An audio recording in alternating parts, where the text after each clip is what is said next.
Welcome to Harmony Glens.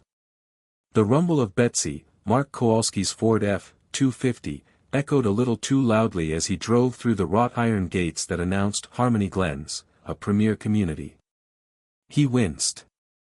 Betsy wasn't exactly built for premier communities. She was built for hauling lumber, for navigating muddy construction sites, for getting the job done. Still, the sign did get the name right. He'd been looking forward to a little harmony. Mark adjusted the rearview mirror, catching his wife, Sarah, giving him a reassuring smile from the minivan behind. In the back, his two kids, 8-year-old Lily and 10-year-old Tom, were probably glued to their screens, oblivious to the manicured lawns and identical mailboxes blurring past. He couldn't help but admire the place, though. Every blade of grass stood perfectly erect, as if awaiting inspection. The houses, a parade of beige and gray, were all strategically spaced and adorned with identical flower beds bursting with colorful impatiens. It was pristine. A far cry from their old place on the edge of town, where the weeds fought a constant battle for dominance and the houses had personalities as varied as their inhabitants. Pulling into the driveway of their new home, Mark cut the engine. Betsy coughed once, a defiant snort, before falling silent. The kids erupted from the minivan, already clamoring to explore. Sarah emerged, stretching her arms above her head. "Well," she said, her voice full of forced optimism, "here we are." The next few hours were a blur of cardboard boxes, furniture scraping across hardwood floors, and the general chaos of unpacking. Lily immediately claimed the bedroom with the bigger closet, while Tom declared the backyard his territory. Mark, ever practical, focused on setting up the essentials, the coffee maker, the toolbox, and the Wi-Fi. As dusk began to settle, casting long shadows across the meticulously landscaped yards, Mark stood on the porch, sipping lukewarm coffee. The neighborhood was eerily quiet. No kids playing, no music drifting from open windows, just the gentle hum of cicadas. A figure detached itself from the gloom of the house next door. It was a man, slightly built, with a hesitant smile plastered on his face. He wore a neatly pressed polo shirt and khaki shorts, the epitome of suburban casual. "Welcome to Harmony Glens," he said, his voice a little too loud. "I'm Councilman Peterson. Welcome to the neighborhood." He extended a hand. Mark shook it, his calloused palm engulfing Peterson's soft one. "Mark Kowalski," he replied, his voice raspy from a day of hauling boxes. Peterson's smile seemed to falter slightly. "Kowalski," he repeated, as if trying to place the name. "So, you're the new residents of number 7. Mark nodded, taking another sip of his coffee. "That's us." An awkward silence descended. Peterson shuffled his feet, glancing nervously at Betsy parked in the driveway. "So, what do you do, Mr. Kowalski?" he asked, his voice a little strained. "Construction," Mark replied. "Own my own business." Peterson's eyes widened almost imperceptibly. He cleared his throat. Construction. Very, essential." He hesitated again. "Well, welcome again. We're happy to have you. Eleanor, my wife, she's on the welcome committee. She'll be by with a pie, I'm sure. And, don't hesitate to reach out if you have any questions. About anything." He gave a quick, jerky nod and retreated back into the shadows of his house, leaving Mark standing on the porch, wondering what anything could possibly encompass. The lukewarm coffee suddenly tasted a little bitter. Harmony Glens, he suspected, was going to be more complicated than he anticipated. The violation. The crisp white paper, skewered rather aggressively on the prickly rosebush next to the front door, caught Mark's eye. It was a manila envelope, official-looking and menacing. He plucked it free, a thorn snagging his finger. Damn roses. He sucked at the pinprick of blood. Inside, a single sheet of paper, stark white against the manila. The header read, Harmony Glens Homeowners Association. Below that, in bold, block letters, violation notice. Mark's stomach clenched. He scanned the paragraph beneath. Asterisk, it has come to the association's attention that a commercial vehicle is being regularly parked at 14 Willow Creek Lane. Section 4. 2b of the Harmony Glens Covenant prohibits the overnight parking of commercial vehicles within the community. Specifically, vehicles exceeding 3/4 ton capacity, or bearing commercial signage, are prohibited. Immediate compliance is required. Failure to comply within 72 hours will result in a fine of $100 per day until the vehicle is removed. Asterisk. His work truck. His beautiful, dependable Ford F-250. The truck that paid the bills, that put food on the table, that was practically a member of the family. A vein throbbed in Mark's temple. He crumpled the paper in his fist, then smoothed it out again, carefully. This was important. He needed to be calm. Rational. He remembered Councilman Peterson, all smiles and neighborhood platitudes when he'd first moved in. Welcome to Harmony Glens. We're so glad to have you. Just a few community standards we like to uphold. Peterson's gaze had lingered a beat too long on the truck parked in the driveway. The screen door creaked open. What's that, hon? Sarah asked, wiping flour from her hands with a dish towel. Mark held out the paper. Sarah read it, her eyebrows arching higher with each line. Are you kidding me? She finally said, her voice rising. Where are you supposed to park it? Down by the highway. What about the tools? They'll be stolen. Their daughter, Lily, wandered in, clutching a well-loved stuffed dinosaur. What's wrong? Harmony Glens doesn't like Daddy's truck, Sarah said, her tone sharper than she intended. Lily's lower lip trembled. But Daddy needs his truck. Mark knelt, putting an arm around Lily. It's okay, sweetie. We'll figure it out. But the words felt hollow, even to his own ears. He straightened, meeting Sarah's worried gaze. He knew what this meant. It wasn't just about the truck. It was about fitting in. Or not. It was about the unspoken assumptions, the subtle judgment that had been humming beneath the surface since they'd arrived. This wasn't Harmony Glens, it was a cage. Arguing his case. Mark Kowalski rehearsed his points in the cracked reflection of his bathroom mirror. It's my livelihood. It's parked respectfully. It's not an eyesore. He winced. Sounded defensive. He tried again, injecting a note of reasonableness. I understand the concerns, but it's crucial for my business. I'm happy to discuss solutions, like parking it strategically or even covering it. Covering it felt like admitting defeat, but he had to show willingness to compromise. The Harmony Glens Community Hall was a brightly lit, sterile space. Rows of folding chairs faced a raised dais where Eleanor Davenport, the HOA president, sat ramrod straight, her silver hair gleaming under the fluorescent lights. He remembered Councilman Peterson, all smiles and handshakes when he and Sarah moved in, yet his eyes had lingered a beat too long on Mark's truck. That brief pause had spoken volumes. Mark took a seat in the second row, his palms sweating. He scanned the faces, mostly retirees, their expressions ranging from polite curiosity to thinly veiled disapproval. He felt a surge of resentment. They didn't understand what it was like to build something with your own hands, to sweat and strain to make a living. They saw a truck, he saw opportunity. Eleanor called the meeting to order with a sharp rap of her gavel. The agenda was a litany of minor grievances, overgrown hedges, misplaced recycling bins, and then, item 7, vehicle violation, Mark Kowalski. He stood as his name was called, his heart hammering against his ribs. He launched into his prepared speech, his voice resonating a little too loudly in the quiet room. He emphasized his commitment to being a good neighbor, his need for the truck, the care he took to keep it clean and presentable. He even swallowed his pride and mentioned the possibility of a cover. Eleanor listened impassively, her blue eyes fixed on him with an unsettling intensity. When he finished, she didn't hesitate. "Mr. Kowalski, we appreciate you addressing the board. However, the rules are clear. Commercial vehicles are prohibited.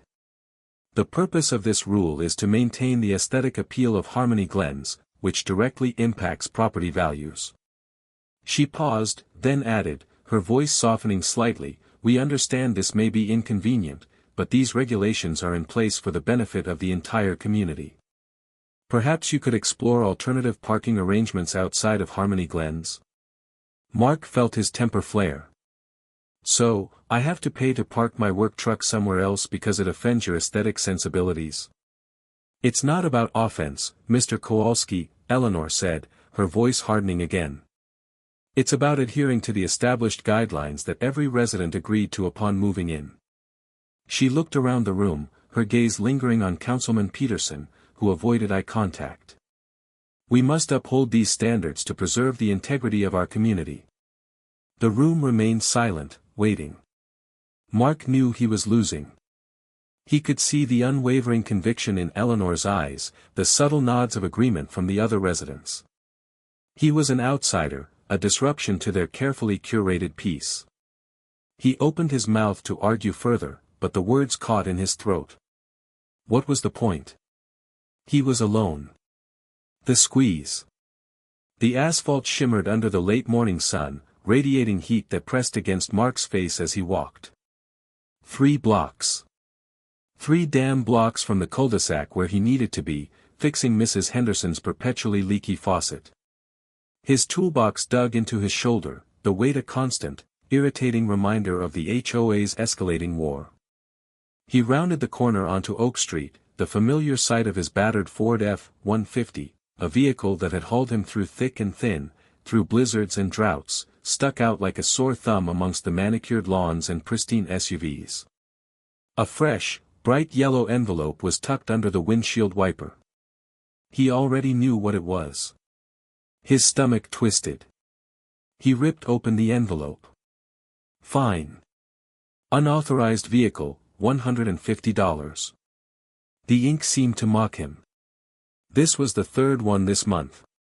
He was starting to feel the squeeze. Groceries were getting scarcer, and the promised summer vacation with his daughter, Lily, seemed to be evaporating faster than the puddles after a summer downpour. Mark climbed into the truck, the worn leather seat groaning under his weight. He jammed the key into the ignition, the engine sputtering to life with a familiar rumble. As he drove the 3 blocks back into the development, he scanned the sidewalks, hoping to catch Councilman Peterson. He'd seen him jogging yesterday, earbuds blasting, and dodged behind a hedge to avoid eye contact. Peterson was his last hope, the only member of the HOA board who might have a sliver of common sense, or at least remember that Mark had fixed his overflowing toilet on Thanksgiving Day. He found Mrs. Henderson patiently waiting by her front door. "Mark, dear. So glad you could make it. The dripping is driving me mad." He forced a smile. "Wouldn't miss it, Mrs. Henderson." But the truth was, he was already late. He'd promised to be at the Millers' place by 10 to give them a quote for a new water heater. The Millers were a big job, a potential goldmine. He worked efficiently, his hands moving with practiced ease, but the thought of the Millers nagged at him. He finished the faucet repair in record time, accepting Mrs. Henderson's profuse thanks and a plate of still-warm cookies. As he drove away, his phone buzzed.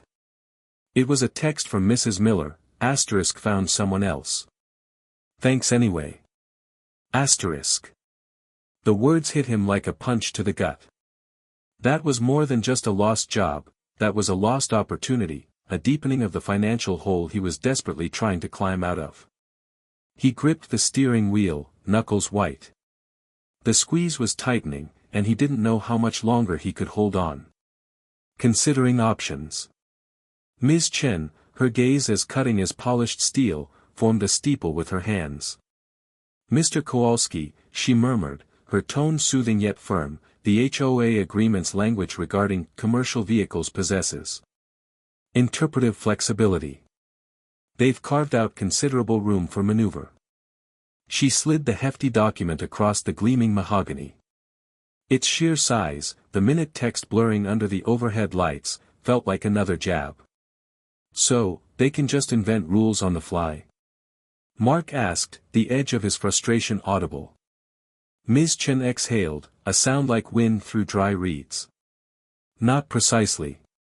However, contesting their stance would demand a substantial outlay of both time and resources. Litigation is rarely swift or predictable. Even a successful verdict could prove costly, leaving you burdened with significant legal expenses. He raked a hand through his hair, that familiar knot of anxiety tightening in his chest. He'd hoped for a clear verdict, a saving grace.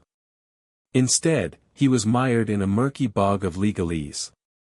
Later, after tucking the children into bed, Mark slumped before his laptop, the screen's glow highlighting his weariness. He'd navigated to Zillow, filtering for properties beyond the Ravenwood Estates HOA boundaries. Homes boasting actual driveways, not these mere parking stalls. Places where he could park his truck without a second thought. He perused the listings, a ranch-style dwelling with a separate garage in the neighboring county, a charming colonial with a sweeping driveway to the north, near the lake. Each offered a fleeting glimpse of autonomy. His wife, Sarah, padded into the living room, her footsteps muffled by the carpet. She settled beside him, resting her head on his shoulder. "What are you looking at?"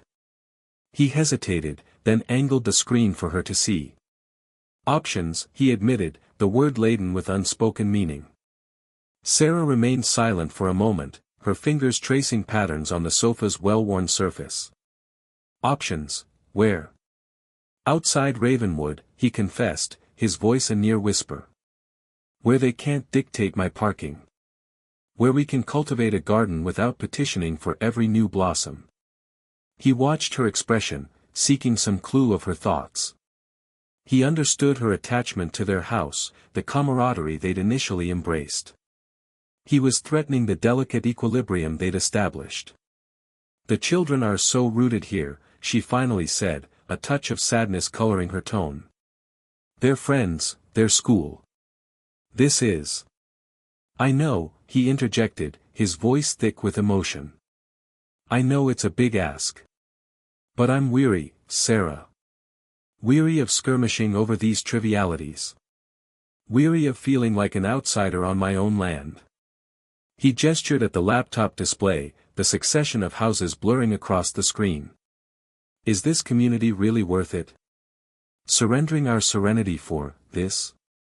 Sarah clasped his hand, her hold firm and reassuring. "Let's talk, properly. Before any decisions are made. Promise?" He nodded, the weight of the predicament heavy on his shoulders. He closed the laptop, the visions of escape dissolving into the dimness. The lawyer's words resonated, a substantial outlay of time and resources. Perhaps relocating wasn't surrender. Perhaps it was simply prudent. Yet, abandoning their life felt like a betrayal, a capitulation to the HOA's reign. He drew Sarah closer, seeking solace in her presence, the uncertainty of the days ahead a heavy weight in his stomach. Fixing the plumbing beneath Ravenwood Estates was one thing, but healing the rifts within their relationship felt infinitely more daunting. The flood. The gurgling started subtly, a wet cough in the pipes that Mrs. Henderson dismissed as morning congestion. But then the sound deepened, morphing into a throaty roar. Water erupted from her kitchen faucet, not in a steady stream, but in pulsating geysers that sprayed across the linoleum. Panic seized her as she realized the drain wasn't taking anything away. It was only adding. Next door, the Millers woke to the insistent bleating of their smoke alarm, triggered not by smoke, but by the rising dampness that had short-circuited the wiring. Water seeped from beneath the baseboards, an insidious tide claiming their new Berber carpet. Councilman Peterson's phone rang incessantly. He fumbled for it, knocking over his reading glasses. "Peterson here, what? Water main break? Where?" "Everywhere." He leaped out of bed, pulling on a pair of khakis and a rumpled polo. Harmony Glens had never faced anything like this. He pictured the HOA budget, meticulously balanced, now tilting precariously toward disaster. He had to find Mark, the guy with the plumbing truck, the one Eleanor was probably finding even as his skills were desperately needed. He raced outside. The scene was chaotic. Lawns were transforming into miniature lakes. Frantic residents waded through ankle-deep water, attempting to barricade doorways with towels and sandbags, futile gestures against the relentless onslaught. Car alarms blared, adding to the cacophony of distress. Eleanor Davenport, in her knee-high rubber boots, surveyed the damage with a grim face. The pristine lawns she'd so diligently protected were now submerged. Her prize-winning roses were bobbing like grotesque floral buoys. "This is unacceptable," she declared, her voice cutting through the din. She grabbed a bullhorn from a bewildered security guard. "Everyone remain calm. We need to organize. Find the nearest high ground. And someone get me the emergency contact list for the water company."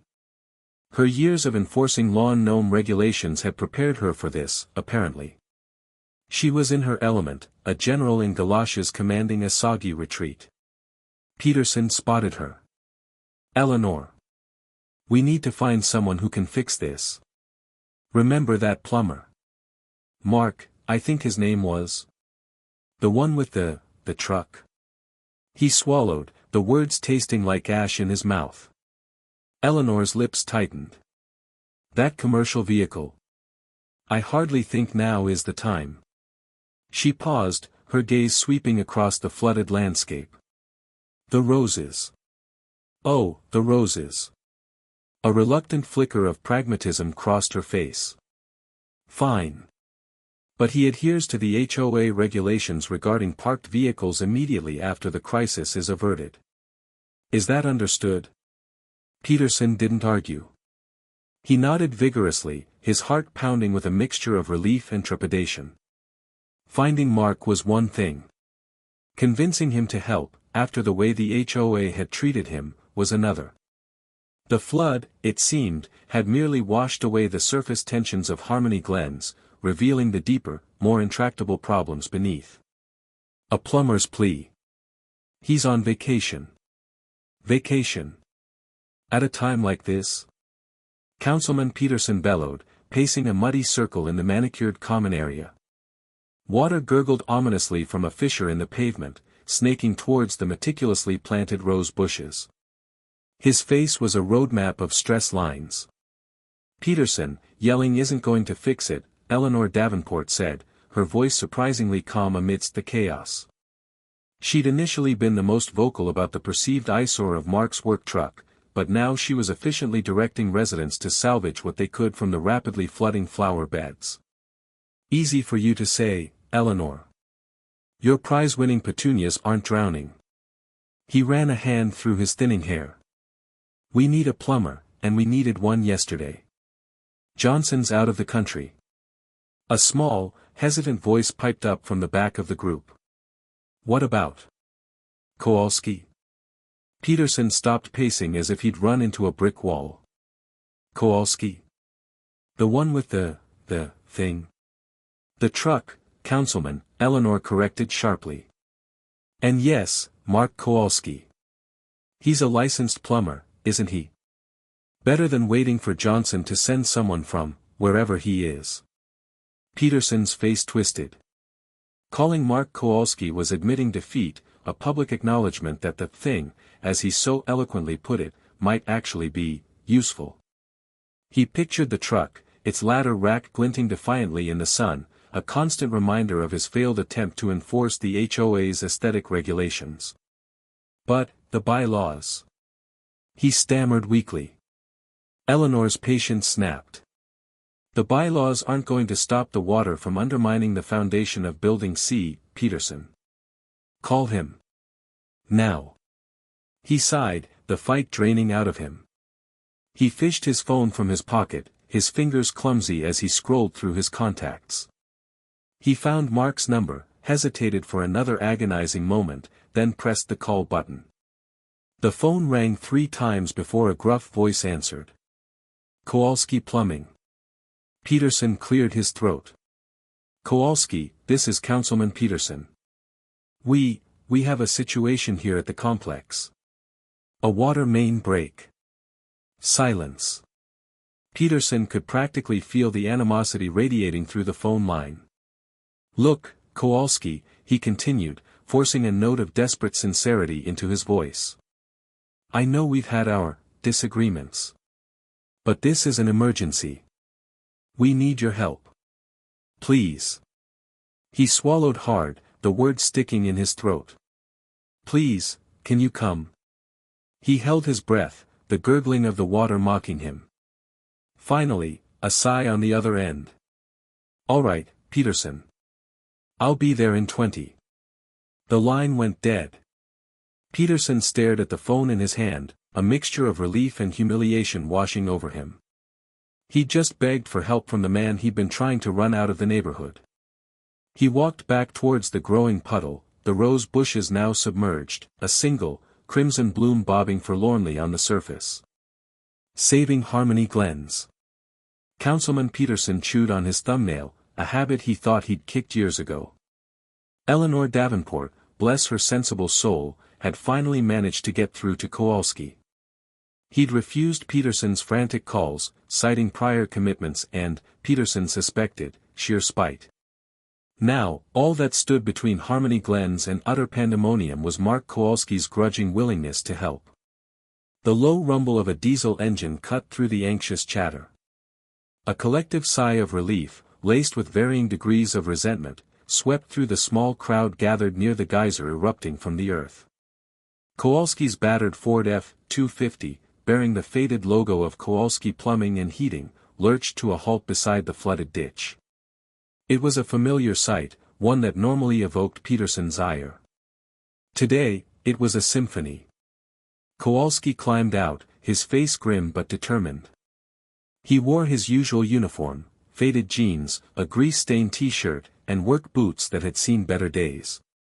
He didn't acknowledge Peterson's presence, instead focusing on Eleanor. All right, Eleanor, he said, his voice rough but businesslike, where's the main shut-off? Eleanor pointed, her face etched with worry lines, but her voice steady. Just past the oak tree, Mark. I've marked it with orange tape. Without a word, Kowalski grabbed his toolbox from the truck bed. He moved with a practiced efficiency, his movements economical and precise. He didn't waste time with unnecessary questions or dramatic pronouncements. He simply assessed the situation.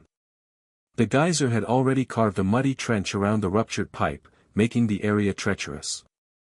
He carefully navigated the slick earth, disappearing briefly into the hole before emerging with a handful of fractured PVC pipe. He held it up, examining the jagged edges.